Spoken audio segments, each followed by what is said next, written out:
Oi, vocês, tudo bem com vocês? Então, vamos lá para a nossa segunda semana de aulas online aqui.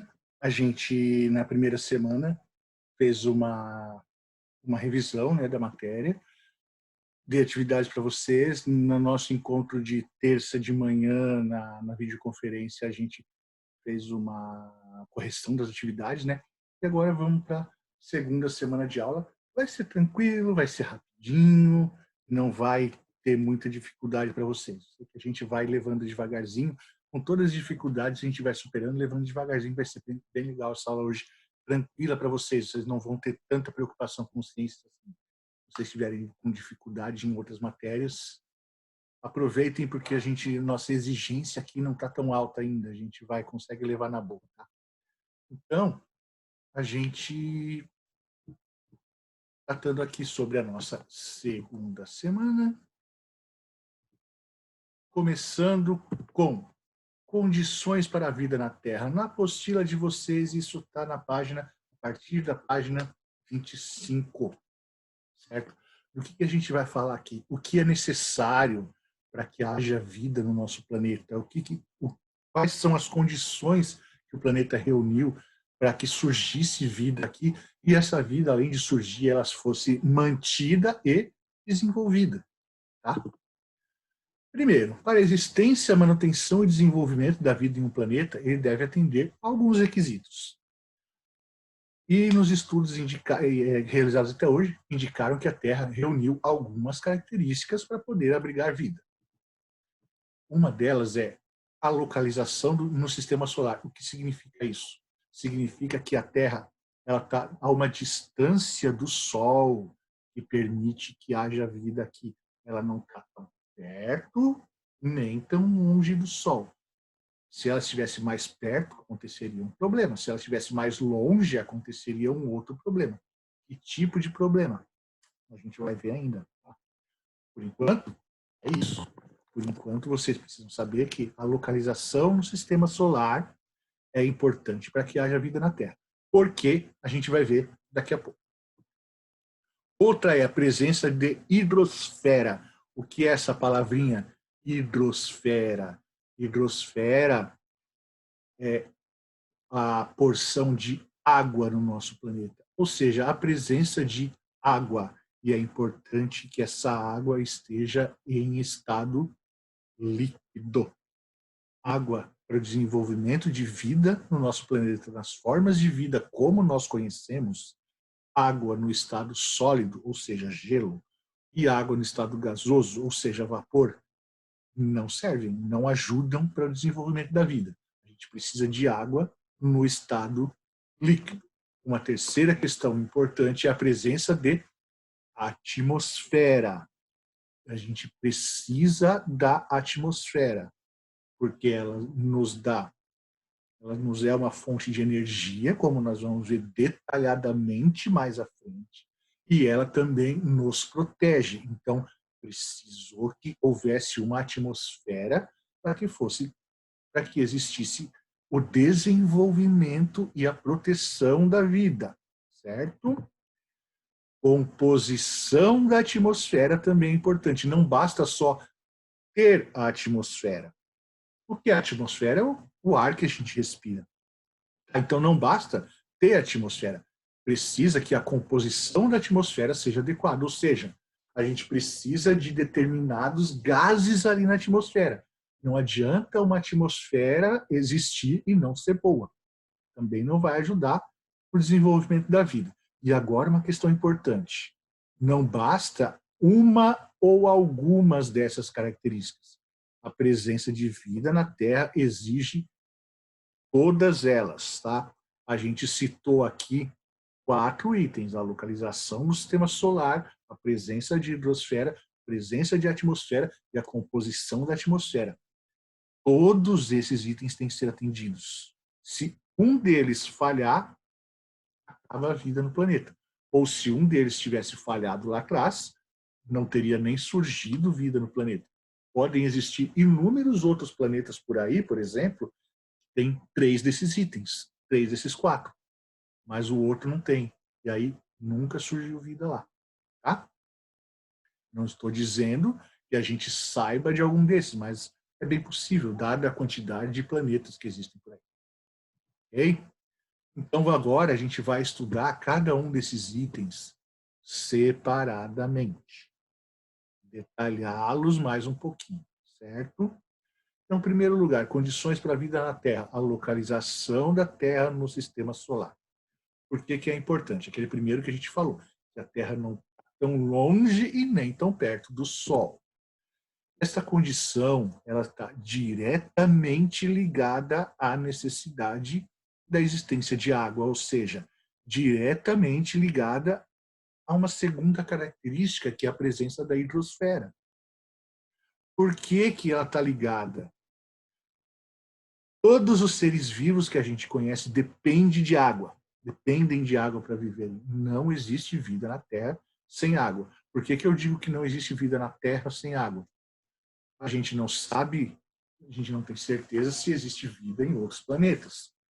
Se existir, pode ser que tenha se desenvolvido uma outra forma de vida que não dependa de água. Mas no nosso planeta, toda e qualquer forma de vida depende de água. Todos os seres vivos dependem de água, certo? Para que essa água possa ser aproveitada por esses seres vivos, os seres vivos em geral, precisam que ela esteja em estado líquido. Estado líquido, a água que a gente bebe. Não pode ser água em estado sólido, que é o gelo, não pode ser água em estado gasoso, que é o vapor. Para que os seres vivos possam aproveitar essa água, ela precisa estar em estado líquido. Bom, e é daí que vem a importância da localização da Terra no sistema solar. Por quê? A localização exata da Terra, essa distância que a gente tem em relação ao Sol, permite que esta água fique em estado líquido, uma grande parte dela, não toda. A gente tem água em forma de gelo nos polos, as geleiras, então a gente tem água em estado gasoso na atmosfera, mas grande parte dela está em estado líquido, podendo ser aproveitada pelos seres vivos. A gente está a uma distância do Sol que permite que grande parte da água, então, esteja em estado líquido, e essa parte de água em estado líquido a gente chama de hidrosfera, que é a segunda característica que a gente viu ali atrás, que a gente disse que ia comentar, certo? Então, é a distância da Terra em relação ao Sol que permite que essa água esteja em estado líquido. Por isso que a gente disse ali no primeiro item, esta condição está diretamente ligada à necessidade da existência de água. Então, entendam isso, aprendam a fazer essa correlação. Qual a relação entre a localização da Terra no sistema solar e a presença de hidrosfera? Vocês precisam ligar as coisas. Como? Vamos lá. Se a gente estivesse mais longe do Sol, o calor do Sol chegaria aqui com menos intensidade. O planeta seria mais frio e a água ficaria congelada. Então, se o nosso planeta estivesse mais longe do Sol, a gente receberia menos radiação solar, e aí o planeta seria mais frio e a água congelaria. A água congelando, não existe vida. A vida dos seres, os seres que vivem na água iriam congelar, e os que vivem fora da água não conseguiriam beber água para as suas funções vitais, morreriam por falta d'água. Ou, claro, desde que já estivessem vivos. Mas, inicialmente, esses seres vivos nem surgiriam no planeta. A vida nem começaria. Tá? Por outro lado, se a Terra fosse mais próxima do Sol, aconteceria o contrário. O calor do Sol chegaria com muito mais intensidade e o planeta seria muito mais quente, e aí essa água estaria em forma de vapor, também impossível para a presença de vida, certo? Então, a localização da Terra no sistema solar é importante, em primeiro lugar, por causa da hidrosfera, para manter a água no seu estado líquido. E também pela temperatura.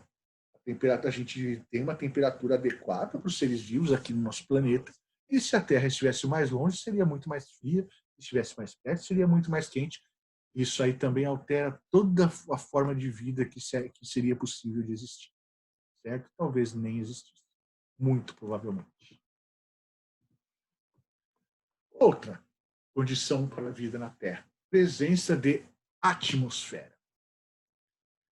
A gente falou lá atrás, naquela pagininha ali, a gente fala de todos os planetas, sobre algumas características dos planetas do nosso sistema solar, entre essas características, a atmosfera. A gente diz aqui que o tempo todo fragmentos de rochas e minérios viajam pelo espaço a velocidades muito altas. Esses fragmentos são chamados meteoroides. São o quê? Pedaços de rochas extremamente pesadas e que viajam pelo espaço muito, muito, muito rápido. Pedaços de rocha grande, pesado e viajando muito rápido. Imagina o impacto que isso dá. Se um desses meteoroides se chocar com a superfície da nossa Terra, o impacto pode ser tão grande, pode ter o poder de exterminar qualquer forma de vida na Terra. Acredita-se hoje que os dinossauros foram extintos devido ao choque de um meteoro com a Terra. Não é ainda uma teoria comprovada, não sei nem se será possível um dia comprovar isso, mas é uma teoria válida, é uma teoria existente, tá? Então, os dinossauros podem ter sido extintos por causa disso, mas é fato que se um desses meteoroides se chocar com o nosso planeta, a vida na Terra pode acabar pelo simples impacto desse meteoroide com a superfície da Terra. O que a atmosfera faz, então? Ela protege o nosso planeta contra esses impactos. Como? Quando um meteoro entra no nosso lunar, ele ingressa na atmosfera, que está em volta de todo o planeta, começa a ocorrer um atrito entre esse meteoroide e a atmosfera. Por quê? Imagina você que esse meteoroide está viajando no espaço, no vácuo, onde não tem ar, onde não tem atmosfera. Quando ele entra numa atmosfera, ele começa a sofrer a resistência daquela atmosfera. É como você andando de carro muito rápido na estrada, se você botar a cara para fora, você vai ver aquele vento te empurrando para trás. Está acontecendo um atrito entre o seu rosto e o vento. É o que acontece ali também. Esse meteoroide está sofrendo um atrito com a atmosfera. Então, esse atrito ele é tão forte, porque a velocidade dele é tão grande, esse atrito começa a fazer com que o meteoroide se desintegre, porque esse atrito ele gera temperaturas muito altas. Para você ter uma noção de que o atrito gera temperatura, é só você esfregar as mãos. Se você começar a esfregar suas mãos bem forte, você vai ver que elas vão começar a esquentar. Isso se chama atrito, certo? O atrito faz com que as coisas se aqueçam. Então, esse meteoroide entrou em contato com a atmosfera, esse atrito vai começar a queimar o meteoroide, ele vai se desintegrando, ele vai diminuindo de tamanho. Literalmente, o meteoroide ele se queima, transformando-se em meteoros, que são chamados popularmente de estrelas cadentes. Não sei se vocês já chegaram a ver uma estrela cadente no céu, mas para quem já viu, a estrela cadente nada mais é do que um meteoro, tá? Que está caindo. E esse meteoro ele poderia ter a capacidade de exterminar a vida no nosso planeta. Mas a atmosfera nos protege. A atmosfera começa a desintegrá-lo, e ele vai queimando e vai diminuindo de tamanho conforme ele vai viajando por dentro da nossa atmosfera. Aí o que acontece? A grande maioria desses meteoros não chega na superfície da Terra. Ele termina de se queimar antes de chegar no chão ou antes de chegar no mar. Então, a grande maioria não chega a ter qualquer contato com a superfície da Terra, eles são queimados por completo antes disso. Antes de chegar aqui, a atmosfera queimou o meteoroide, o meteoro, a estrela cadente.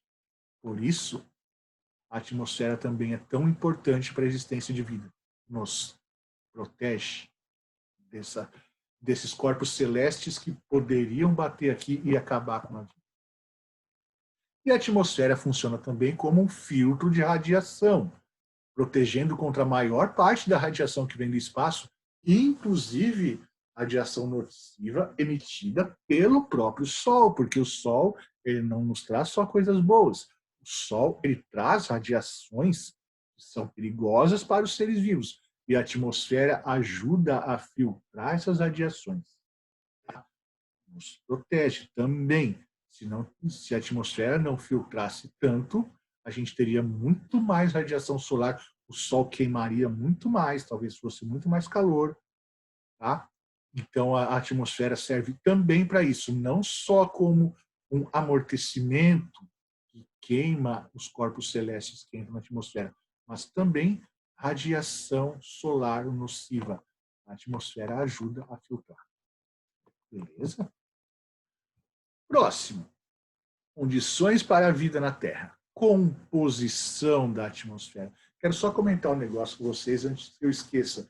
Vocês repararam que a nossa primeira aula estava cheia de desenhinhos, figuras, e essa aqui não, essa aqui é só coisa escrita. A gente já está chegando num outro nível, não quer dizer vocês que a gente não vai mais ter figuras, mas vocês precisam se acostumar também cada vez mais com a leitura ao invés da imagem. Tá? Então, a gente vai variar, vai sempre estar variando isso aí um pouco. Às vezes um pouco mais de figura, às vezes um pouco mais de texto. Tá? Hoje, para essa semana, eu optei só pelo texto. Nossa apresentação, essa semana não tem nada de figura, não tem uma foto. Mas na apostila tem, vocês podem olhar lá. A apostila é o material primordial de vocês, o que vocês mais têm que usar. Aqui eu estou dando um apoio. Tá? Então, composição da atmosfera. Não basta a existência de atmosfera para que ela seja capaz de permitir a existência de vida em um planeta. É necessário que a composição dela também seja adequada. O que eu quero dizer com isso? Quero dizer que não é só ter uma atmosfera, não é qualquer atmosfera que vai ajudar. A gente precisa que seja uma atmosfera que realmente sirva para o propósito de que exista vida no planeta. Planetas como Saturno e Urano possuem atmosfera. Sabiam? A gente viu lá quando a gente falou sobre a característica dos planetas. Eles têm atmosfera. Mas a atmosfera de Saturno e Urano tem muito metano. E o metano é um gás altamente tóxico. Então, Saturno e Urano são exemplos de planetas em que existe atmosfera, mas ela não abriga formas de vida. Pelo contrário, ela pode matar. Se um ser humano chegar na atmosfera de Saturno e Urano e tentar respirar aquilo, ele vai morrer na hora, porque metano muito tóxico. Então, não adianta a gente ter a atmosfera. Se tiver uma atmosfera cheia de gases tóxicos, ela não vai proteger, não vai permitir que exista vida naquele planeta. Certo? A atmosfera da Terra, 99 dela é composta por nitrogênio e oxigênio. Esses 99 são 78% de nitrogênio, 21% de oxigênio. E 1% ali é uma soma de gás carbônico, vapor d'água, ozônio e outros gases.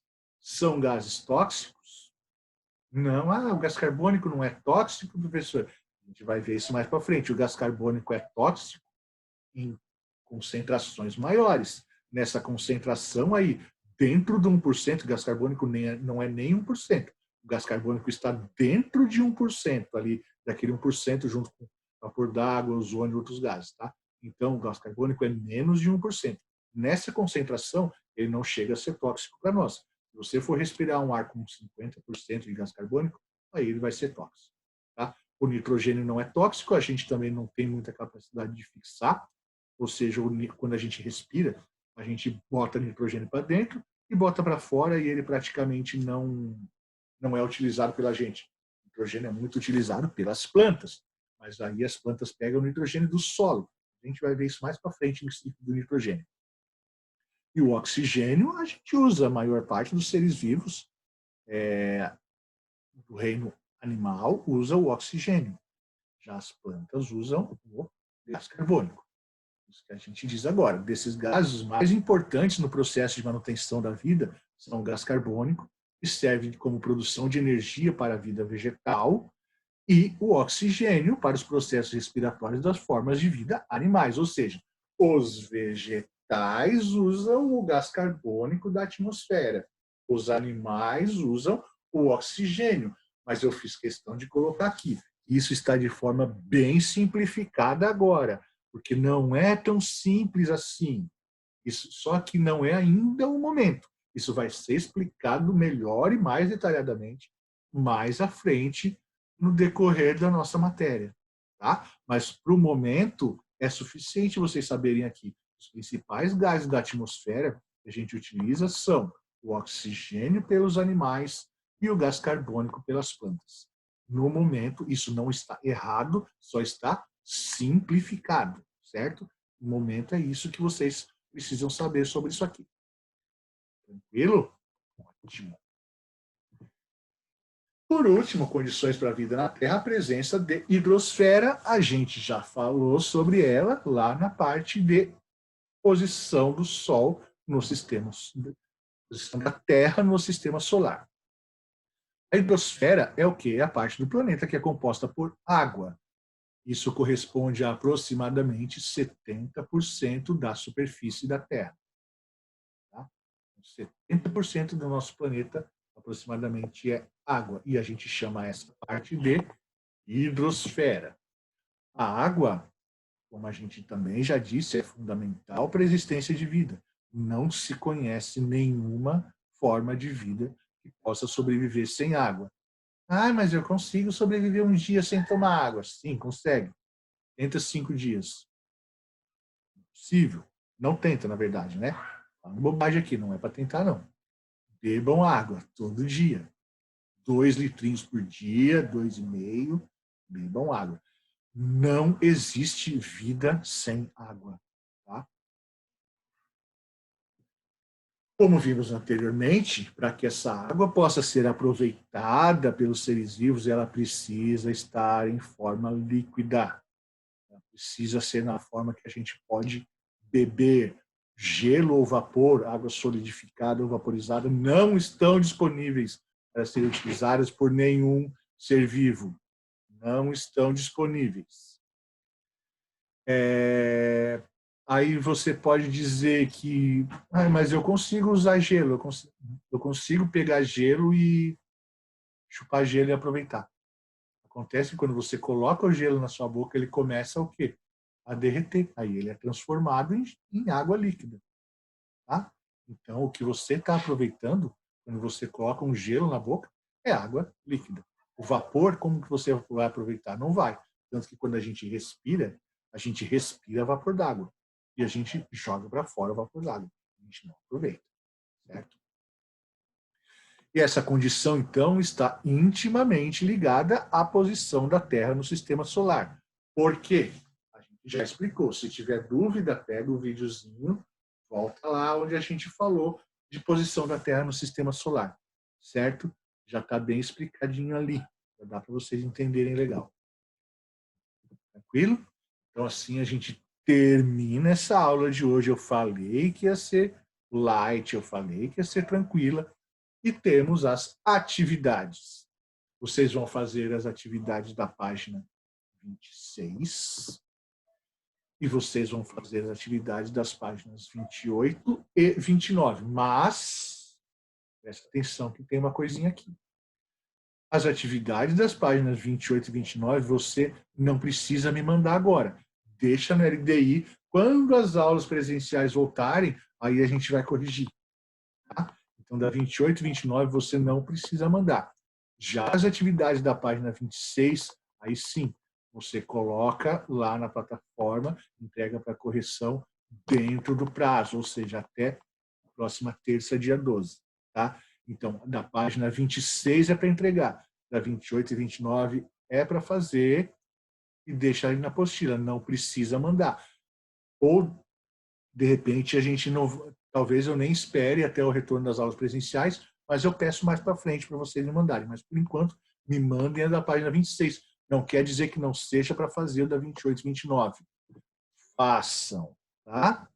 Por último, tenham uma ótima semana, fiquem em casa, se cuidem e aproveitem essa oportunidade de ter aulas online, de estudar em casa, porque pelo Brasil afora aí tem milhões, milhões, milhões de estudantes que estão em casa sem oportunidade de ter nenhum tipo de aula. Vocês são privilegiados de estudarem numa rede que dá essa condição para vocês, com escolas que estão preocupadas com vocês, professores que têm preocupação com o desenvolvimento de vocês. Aproveitem isso, tá? Um beijo para todo mundo. Aproveitem a semana e na terça-feira, teremos aula novamente online, ok? Terça-feira, às 8 da manhã. Quero todos comigo na aula. Certo? Até mais, então. Tchau, tchau.